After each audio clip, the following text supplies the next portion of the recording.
Market volatility, inflation fears, and tariff uncertainty shake Wall Street.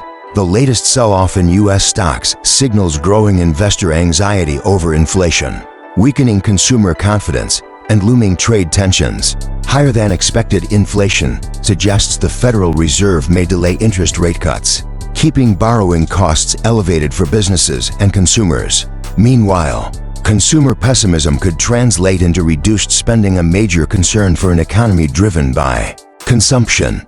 With new tariffs set to be announced next week, businesses reliant on global supply chains may face rising costs, potentially leading to higher prices for consumers and weaker corporate earnings, fueling further market instability. 2. AI boom losing steam? CoreWeave's IPO stumbles. CoreWeave's underwhelming public debut is a reality check for the AI industry, signaling that investors may be growing cautious after last year's hype-driven rally. While NVIDIA remains a dominant force, weaker demand for AI-related IPOs suggests concerns over valuations, profitability, and long-term sustainability. If AI funding slows, it could impact job creation in the tech sector and the pace of AI innovation. Meanwhile, OpenAI's latest funding round, coming with a $20 billion catch, raises questions about the sustainability of venture-backed AI firms, which could reshape the competitive landscape for AI-powered businesses and startups. 3. Canada's bold trade gamble. Could it shift U.S. policy? Canadian Prime Minister Mark Carney's tough stance on Trump's trade threats is a rare challenge to the U.S., and so far, it appears to be working. If Canada successfully negotiates better trade and security terms post-election, it could set a precedent for other allies to push back against U.S. tariffs. For American businesses, this could mean either a more stable North American trade environment or a prolonged period of uncertainty if negotiations falter.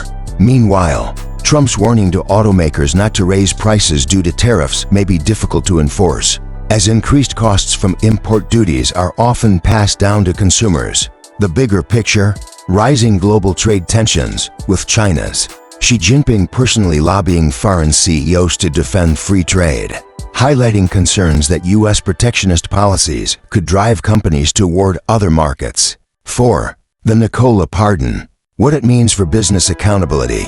Trump's pardon of Trevor Milton, the convicted founder of electric truck startup Nikola, raises questions about corporate fraud enforcement and investor protection. While some see it as correcting an overzealous prosecution, others worry it sets a precedent that high-profile business leaders can escape accountability. The pardon could influence how regulators approach corporate fraud cases in the future, potentially leading to a shift in how investors evaluate risk in publicly traded startups. It also revives scrutiny of the SPAC special purpose acquisition company boom that fueled Nikola's meteoric rise and collapse, raising concerns about whether speculative investments will face less oversight in a second Trump administration.